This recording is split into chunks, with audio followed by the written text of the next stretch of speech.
પાટણ નગરપાલિકામાં પાણીનું વહન કરતી ખોરસમ કેનાલનું વોલ્વ 28 તારીખ બપોર પછી તૂટ્યો હતો,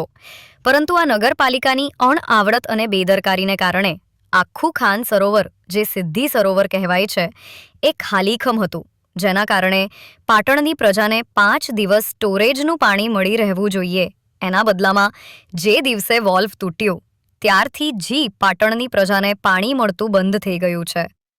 ખરેખર આ નગરપાલિકાની બેદરકારીને કારણે આ પ્રશ્ન ઉપસ્થિત થયો છે। સિદ્ધી સરોવર પૂરેપૂરું ભરેલું હોય તો પાટણની પ્રજાને પાણીનું વહન ના થાય તો પણ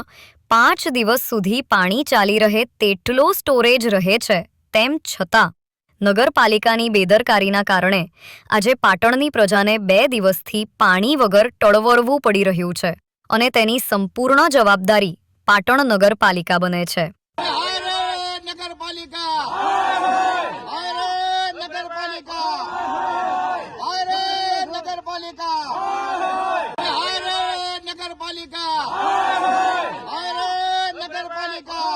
ત્યારે આજે પાટણ શહેર કોંગ્રેસ દ્વારા સિદ્ધી સરોવર ખાતે આવી